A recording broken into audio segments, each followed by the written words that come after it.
Henry George Daily Devotional, episode 46, chapter 6, Wages and the Law of Wages, of book 3, The Laws of Distribution.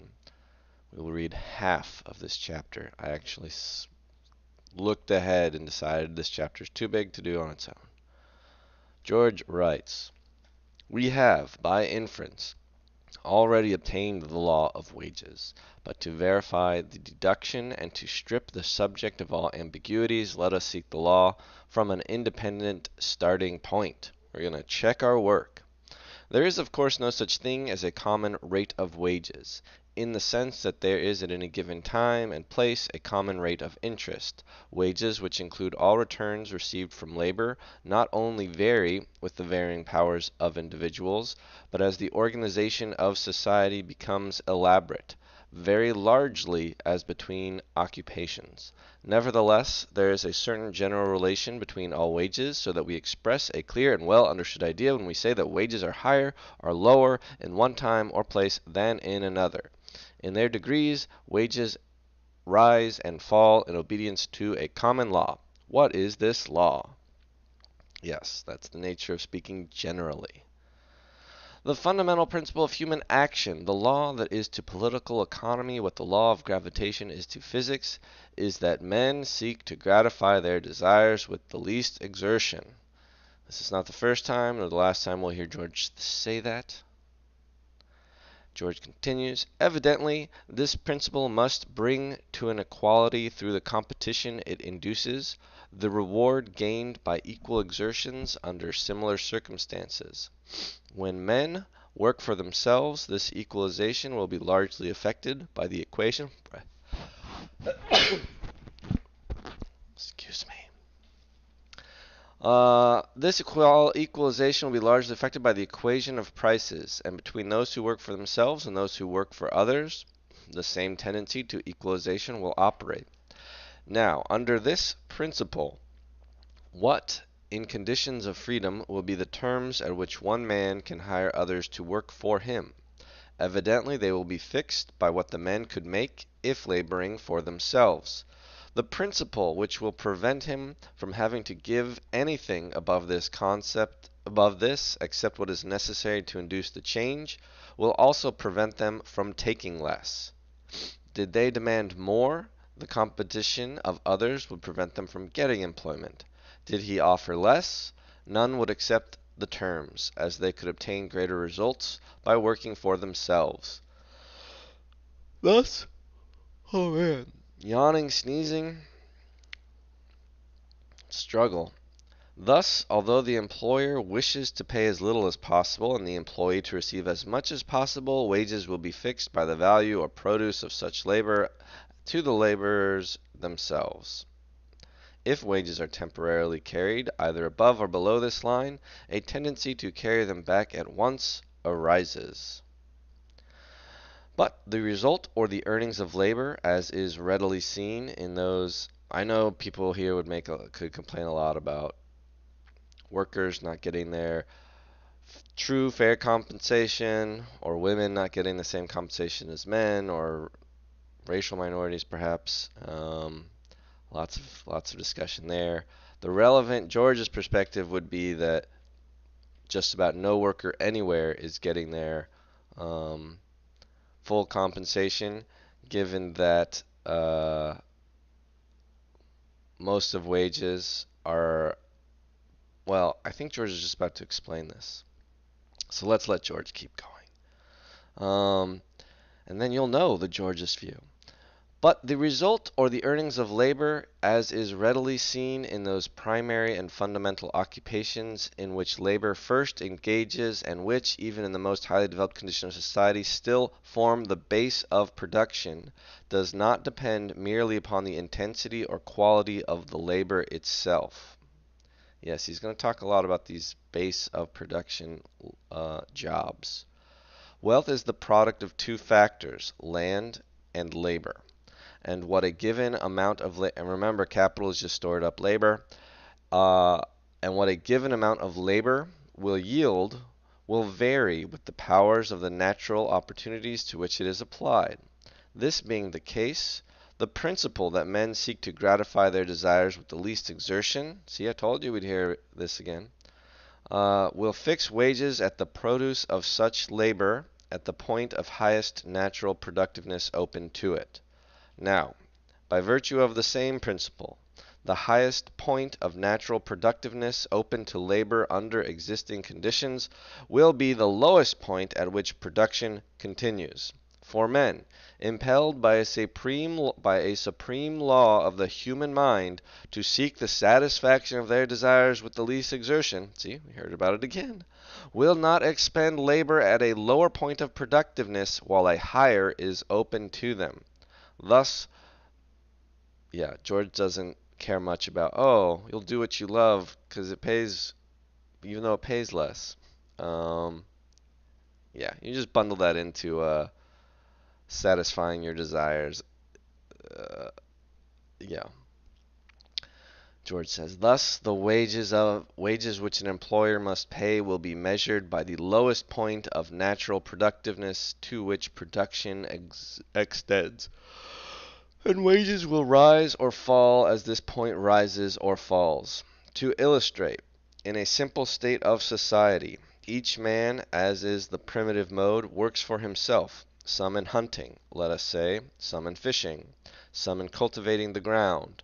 Cultivation, we will suppose, has just begun, and the land in use is all of the same quality, yielding a similar return to similar exertions. Wages, therefore, for though there is neither employer nor employed, there are yet wages, wages being the return to labor, will be the full produce of the land.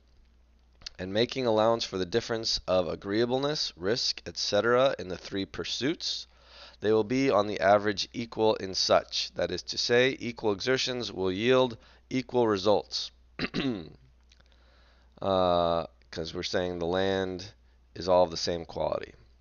That is, now, if one of their number wishes to employ some of his fellows to work for him instead of for themselves, he must pay wages fixed for this by full average produce of labor. Yeah, he wouldn't make really any money off them. Let a period of time elapse. Cultivation has extended, and instead of land of the same quality, embraces lands of different qualities. Wages will not be as before. The average produce of labor, wages now will not be as before the average produce of labor. They will be the average produce of labor at the margin of cultivation, otherwise known as the point of lowest return.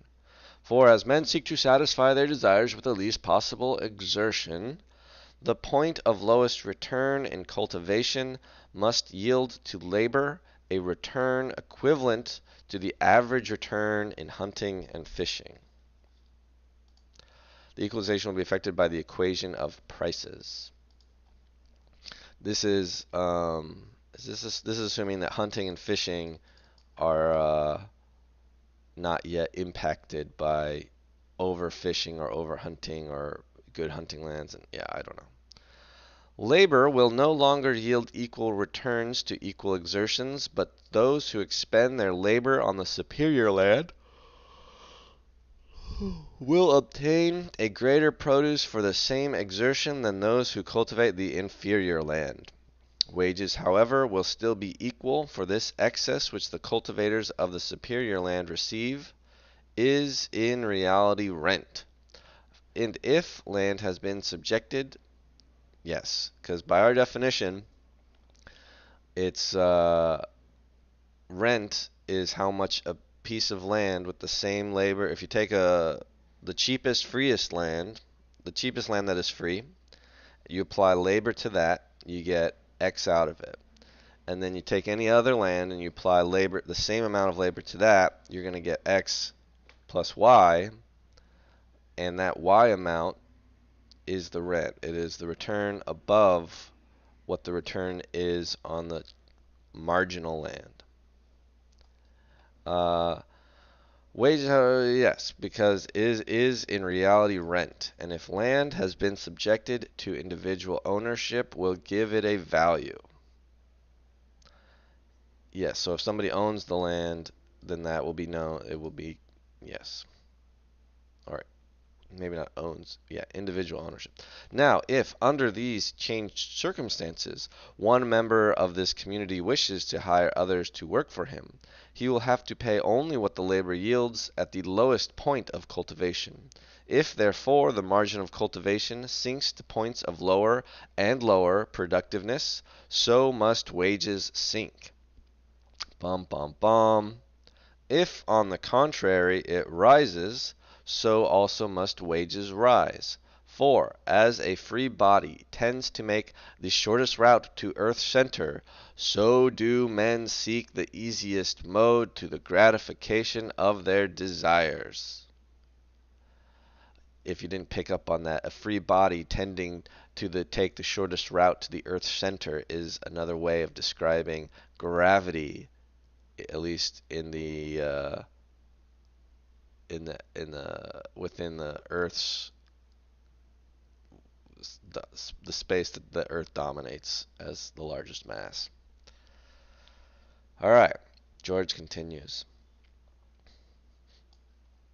Here then we have the law of wages as a deduction from a principle more obvious and most universal, that wages depend upon the margin of cultivation, that they will be greater or less as the produce which labor can obtain from the highest natural opportunities open to it is greater or less, flows from the principle that men will seek to satisfy their wants with the least exertion.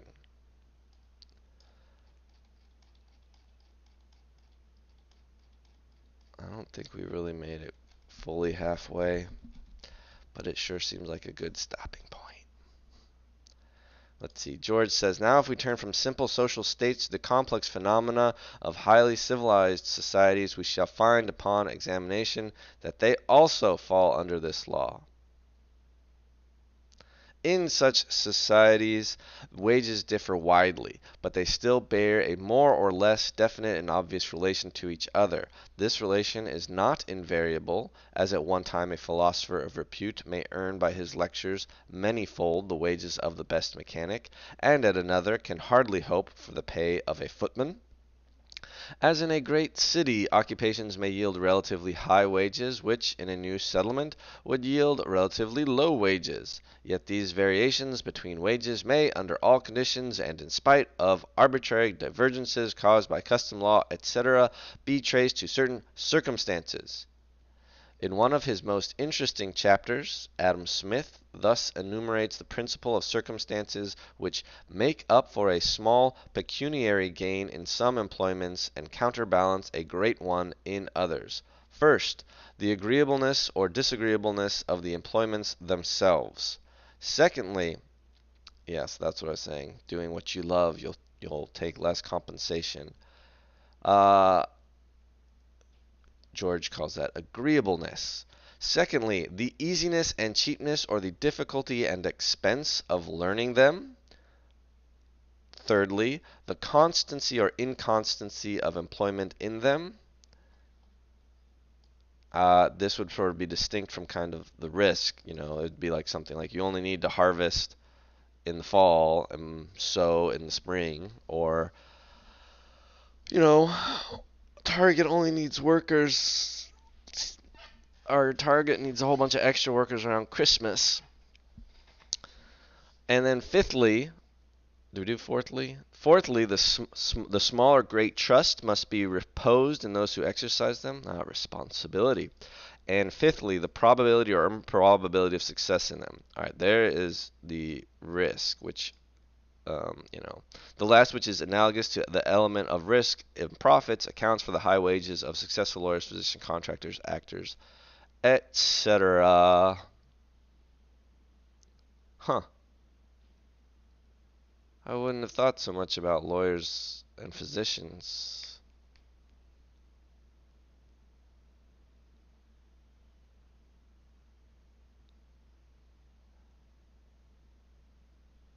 I mean, I know if you can, try to be a lawyer, most of them will fail, so there's a risk in spending your time pursuing it, and that's like compensated on the whole by being the few that are successful.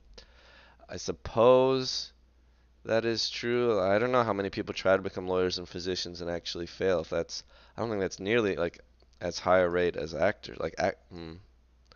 Contract. I don't know. I mean, I don't think he means. I don't know. It is not necessary to dwell in detail. I mean, I do know a lot of. I've heard a lot of lawyers actually don't do very well, and maybe we have, yeah. Whereas right now we have artificially decreased the number of doctors. So everyone who's a doctor had to compete a lot to get to get like a residency, I guess, matched. And the like American board American Medical Association like limits the number of residencies available each year. So we have a dearth of doctors. Because that's what the American Medical Board thought was best for America to have. I don't know why they would think that. Other than to make all of their doctors rich. Speaking as the son of a doctor who has benefited. Let us continue. Um, it is not necessary to dwell in detail on these causes of variation in wages between different employments. They have been admirably explained and illustrated by Adam Smith and the economists who have followed him, who have well worked out the details even if they have failed to apprehend the main law. Alright, now do we feel like we've done a good halfway job of this chapter? I still don't think we've even made it halfway.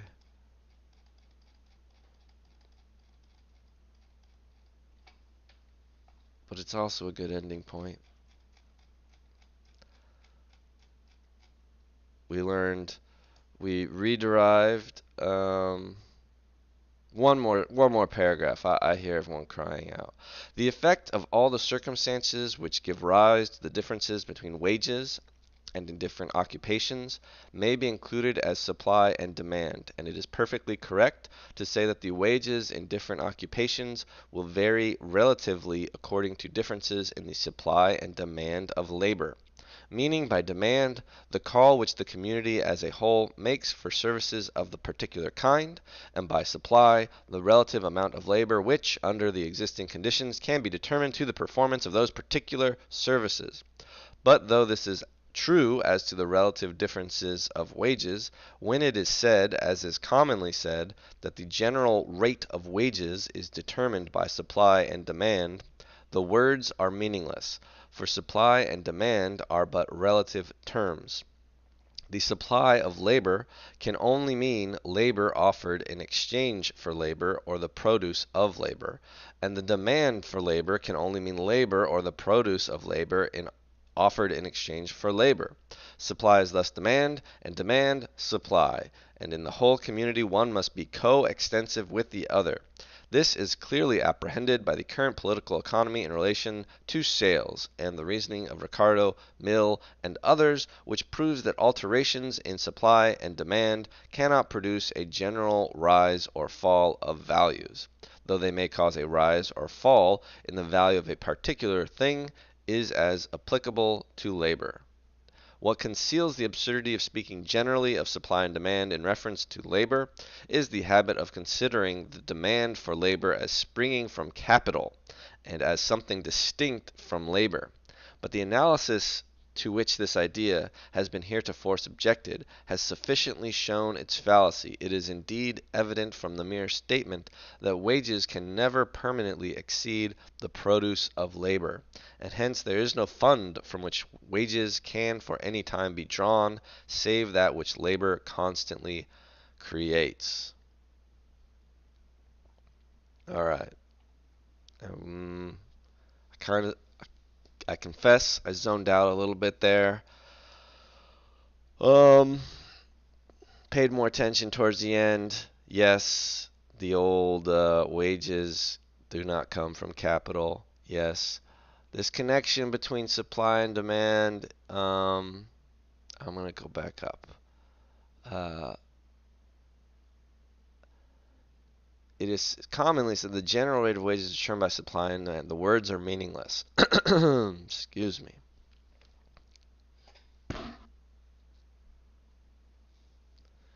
Demand,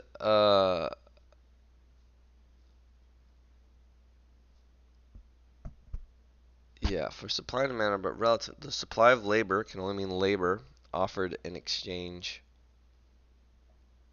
for labor or the produce of labor. And the demand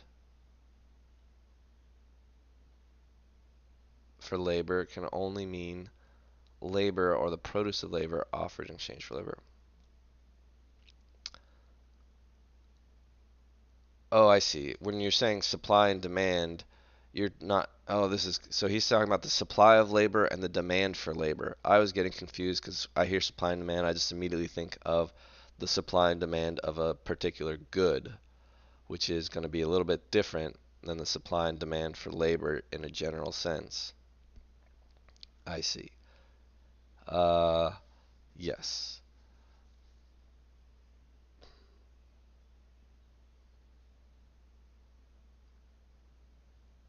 All right. See you next time. Bye bye.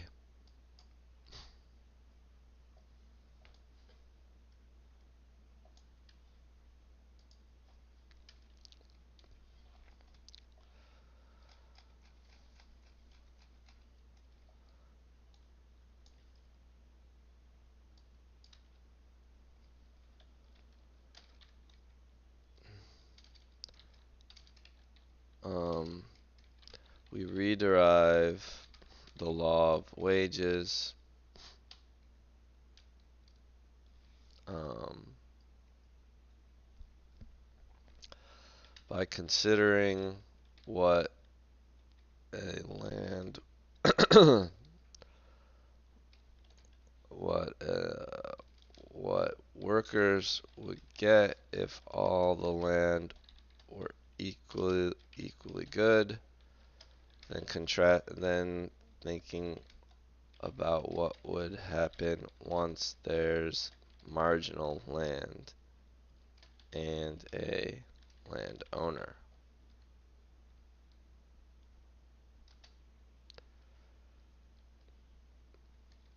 Then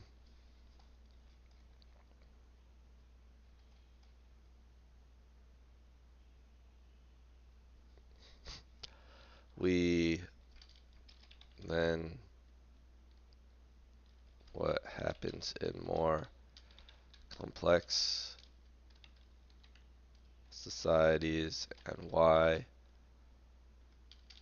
and other reasons wages differ relatively.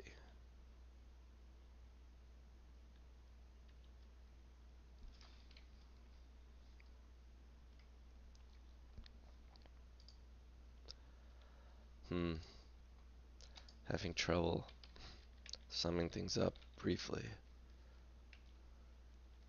Book 3, Chapter 6.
Uh-oh, audience size shrunk. People are falling behind.